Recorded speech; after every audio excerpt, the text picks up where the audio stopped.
বাংলাদেশে যে পদ্মা ব্যারেজ এবং পদ্মা সেতু, এটা প্রয়োজনীয়তাটা এটা অস্বীকার করবার কোনো উপায় নেই। এবং একই সঙ্গে যে জেলাগুলো আপনার এফেক্টেড, যে মানুষেরা এই সেতু বা ব্যারেজের জন্যে আপনার অপেক্ষা করছে, তাদের প্রয়োজনটা এটা আমরা এখানে উপলব্ধি করেছি।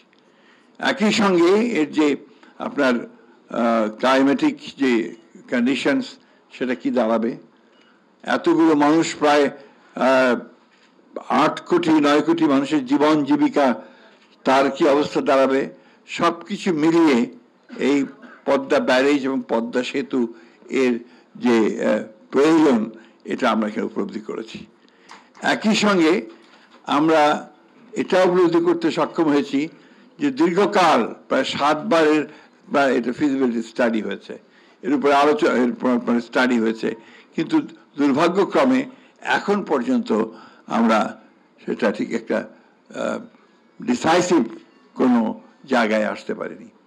যে কথাটা এখানে আমাদের বিশেষজ্ঞরা বলেছেন অত্যন্ত জোর দিয়ে, আমি সেই কথাটা অত্যন্ত জোর দিয়ে বলতে চাই যে এই কাজগুলোর জন্য সবচেয়ে বেশি যেটা প্রয়োজন হচ্ছে পলিটিক্যাল কমিটমেন্ট। রাজনৈতিক কমিটমেন্টই হচ্ছে সবচেয়ে বড় প্রয়োজন, সেটাই দরকার। এবং সেটা তখনই তৈরি হবে যখন সেটা জনগণের মধ্য থেকে উঠে আসবে এই দাবিটা, এটাও কিন্তু অত্যন্ত জরুরি। তাই আমি খৈয়ামকে বলছিলাম যে এরপরে উচিত হবে তার গোটা অঞ্চলটা এই বিষয়টা নিয়ে জনগণের মধ্যে একটা জাগরণ সৃষ্টি করা, যেটা আমাদের মৌলানা আব্দুল হামিদ খান ভাসানী করতে সক্ষম হয়েছিলেন। তিনি ফারাক্কা মার্চ করে গোটা বিষয়টাকে, সেই ফারাক্কা ব্যারেজের বিষয়টাকে শুধু দেশে নয় আন্তর্জাতিকভাবেও সেটাকে সামনে নিয়ে এসেছেন, যার ফলশ্রুতিতে আমরা দেখেছি যে শহীদ প্রেসিডেন্ট জিয়া রহমানও সেটাকে আন্তর্জাতিক বিশ্বে এই বিষয়টাকে নিয়ে গেছেন। আমরা একটা ট্রানজিশনাল পিরিয়ডে আছি। ডক্টর দেবপ্রিয় ভট্টাচার্য বলেছেন এবং আমাদের জিলুও বলেছেন যে নেক্সট গভর্নমেন্ট, পরবর্তী সরকার, নিঃসন্দেহে পরবর্তী সরকারগুলোকে এই কাজগুলো করতে হবে। কিন্তু আজকে একটা সুযোগ তৈরি হয়েছে, এই অভূতপূর্ব একটি ছাত্রগণ অভ্যুত্থানের মধ্য দিয়ে আমাদের একটা জাতীয় ঐক্য তৈরি হয়েছিল। সেই জাতীয় ঐক্যকে সামনে নিয়ে আমরা যদি সবাই আমাদের মূল বিষয়গুলোকে একটু সামনে আনতে পারি, সেই বিষয়গুলো যদি কাজ করি, চিন্তা ঐক্য আমাদের যদি থাকে, তা নিঃসন্দেহে আমরা সফল হব। আজকের ফারাক্কা ব্যারেজ বা ফারাক্কা বাঁধ শুধু ফরিদপুর এলাকা, রাজবাড়ী এলাকার সমস্যা নয়, এটা আজকে পুরো দক্ষিণাঞ্চলের সমস্যা। সুতরাং ওই মানুষ, আপনাদের সমস্ত নাগরিকদেরকে যেটা বললেন, সেই নাগরিকদেরকে আজকে ঐক্যবদ্ধ হতে হবে, সব স্তরের মানুষদেরকে হয়ে তাদেরকে সেই দাবি নিয়ে সামনে দাঁড়াতে হবে। সেই যে সরকারই আসুক, যেটা আমাদেরকে আমরা চাই, যেটা ডক্টর হোসেন জিল্লুর বলেছেন যে আগে থেকে এই বিষয়ে আমরা কাজ করতে পারি কিনা। অবশ্যই আমরা এই বিষয়টাতে আপনারা অত্যন্ত সচেতন। আপনারা জানেন যে আমাদের দলের বর্তমান চেয়ারপারসন দেশনেত্রী বেগম খালেদা জিয়া, তিনি অনেক আগে দ্বিতীয় সেতুর কথা কমিট করেছেন, তার কমিটমেন্ট আছে। বসুন্ধরা টিস্যু, অশুদ্ধতার বিরুদ্ধে এক বিন্দুও ছাড় নয়। এবং আমরা রাজনৈতিক দল হিসেবে আমরা মনে করি যে এই সমস্ত অঞ্চলগুলোকে, এখানে যেখানে জীবন জীবিকা প্রশ্ন জড়িত আছে, আপনার মানুষের নিরাপত্তার প্রশ্ন আছে, যে প্রশ্নটা আইনুল নিশাত সাহেব করেছেন, যে প্রসঙ্গটা তুলেছেন, অত্যন্ত গুরুত্বপূর্ণ প্রসঙ্গ, যে দক্ষিণাঞ্চলের বহু অংশ এখন আপনার মানুষ চলে যাচ্ছে, ছেড়ে যাচ্ছে, কারণ সেটার আর বাসোপযোগী থাকছে না। এটা অত্যন্ত একটা ইম্পর্টেন্ট একটা ইস্যু। আমার মনে হয় পরবর্তী সরকারগুলো শুধু নয়, জনগণেরও এই বিষয়ে অত্যন্ত সজাগ থাকা উচিত। আমি বক্তব্য দীর্ঘ করবো না, আমি শুধু এই কতটুকু বলেই শেষ করতে চাই, সব কিছুই নির্ভর করবে মানুষের উপরে। আমরা 1971 সালে যুদ্ধ করেছি, দেশ স্বাধীন করেছি।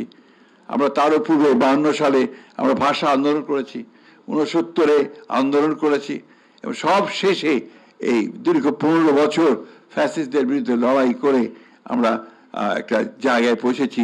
এই জুলাই মাসে, অগাস্ট মাসে আমরা একটা ভয়াবহ দানবীয় একটা সরকারকে আমরা সরাতে সক্ষম হয়েছি। সুতরাং আমরা পারি, আমরা যদি ঐক্যবদ্ধ থাকি আমরা পারি, এবং আমার বিশ্বাস যে আমরা পারবো।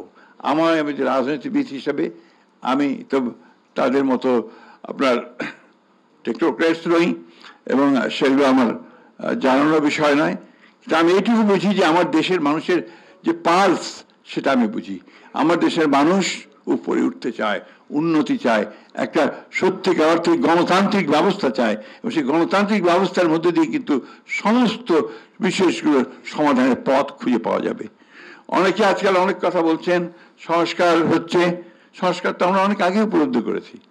আমরা 2016 সালে আমরা প্রথম ভিশন 2030 দিয়েছি, যেখানে আমাদের সমস্ত পরিবর্তনের কথা, সংস্কারের কথা আমরা বিএনপির পক্ষ থেকে বলেছি, বেগম জিয়া বলেছেন। আমরা 22 সালে আমাদের নেতা তারেক রহমান সাহেব 31 দফা দিয়েছেন, যে 31 দফাই আজকে কিন্তু সমস্ত সংস্কারগুলো যে কমিটিগুলো হয়েছে সেই বিষয়গুলো নিয়ে আলোচনা চলছে। সুতরাং আমরা রাজনৈতিক দল হিসাবে আমরা অত্যন্ত সচেতন যে জনগণের যেটা প্রয়োজন এবং কালের যুগের সঙ্গে সঙ্গে যে পরিবর্তনগুলো আনা দরকার, রাষ্ট্র কাঠামোর যে পরিবর্তন আনা দরকার, সে ব্যাপারে আমরা অত্যন্ত সচেতনভাবে আমরা সামনের দিকে এগোচ্ছি। আমি শেষ করতে চাই এই বলে যে আপনারা যারা আজকে এই উদ্যোগটা নিয়েছেন খোয়াবের নেতৃত্বে, আপনারা সামনের দিকে অত্যন্ত বলিষ্ঠভাবে এগিয়ে যাবেন, পিছিয়ে যাবেন না। মওলানা ভাসানীর যে স্পিরিট, সেই স্পিরিটটাকে সঙ্গে নিয়ে আপনারা এই আন্দোলনকে সামনে নিয়ে যাবেন। অবশ্যই সমস্ত জনগণ আপনাদের সামনে থাকবে এবং জনগণ থাকলে আগামী দিনের সরকারগুলো আপনাদের সঙ্গে থাকবে বলে আমি বিশ্বাস করি। ধন্যবাদ সকলকে আমাকে আমন্ত্রণ জানানোর জন্য। ধন্যবাদ। আসসালামু আলাইকুম। ধন্যবাদ। বসুন।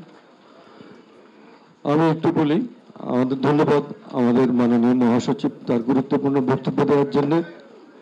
একটু বসুন, 1 মিনিট।